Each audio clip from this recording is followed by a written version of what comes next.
It is my honor to welcome distinguished participants to this conference on Ahmad Mas'ud and the future of Afghanistan. Thank you to the conference participants of Gonville and Keyes College, Cambridge. On behalf of the organizers of the conference and on behalf of the Mas'ud Foundation, I would like to thank you for your commitment and your support during this very difficult time for Afghanistan. 3 years ago, my colleagues and I spoke about the importance of holding a conference on the life and legacy of Ahmad Mas'ud at Cambridge.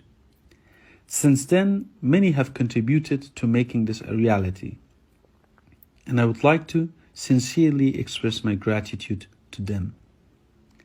We have invited leading academics, journalists, politicians, and former military personnel who have devoted their work to Afghanistan, and we are grateful for their involvement. Today, I would like to reflect on the past to help us situate the current crisis that continues to unfold in Afghanistan. My hope is that some of the lessons of history can help us formulate a better and clearer vision for a peaceful future. If we take the emergence of modern Afghanistan as a starting point, what comes to light is a process of state formation that proved to be costly. As a buffer state between British India and Tsarist Russia, Afghanistan became important for imperial interests.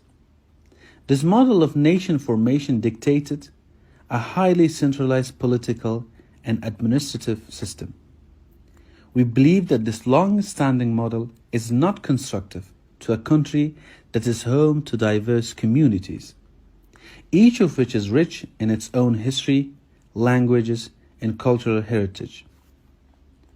History has proven that nation-state formation that has sought to construct a homogeneous and singular character for entire population of people is impractical. Since the early 1900s, when this system was institutionalized, Afghanistan experienced several breakdowns of the state system, the most salient of which we see from the events of this last month. These breakdowns come at a great cost to the people of the country. A realistic and pragmatic approach is necessary, and we believe that the decentralized political and administrative system is the best way forward. Based on this model, local communities will have the power to elect their local leaders and hold them accountable. People will also have the ability to take an active part in policy making at the local community level. This model has existed in Afghanistan over the last century in varying degrees. My father, the late Commander Ahmad Mas'ud, also pushed for this alternative vision to ensure social justice, dignity, and recognition for all, and stand against any colonial, neo-colonial, or pretensions in the garb of extremist groups such as the Taliban. Since taking over Kabul on the 15th of August, the Taliban, through acts of terror and destruction, are once again engaged in ongoing atrocities against different communities. They are standing against the fundamental rights of women and of our girls receiving their education. The Taliban have made our country a refuge for international terrorism, and one that is isolated and regressive.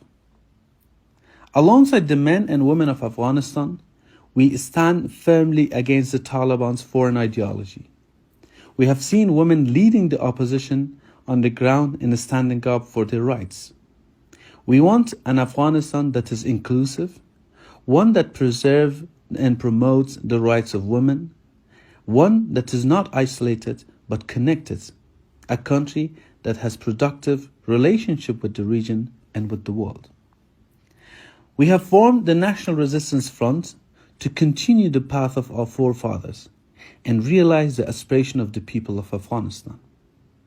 The goal of our resistance is the liberation of our land and the preservation of our rights and safeguarding our heritage and culture. Honoring the legacy and lessons of my father, There is indeed no cause more noble than fighting for justice, for truth, for freedom. Freedom from oppression and freedom from those who impose their rule and occupy our land.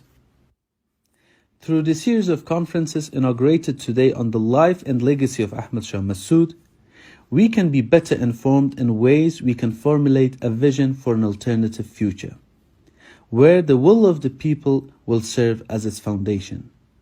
Let us use our time today to discuss and plan the important work for tomorrow and every day after, until we arrive at our ultimate goal, which is a free and prosperous Afghanistan.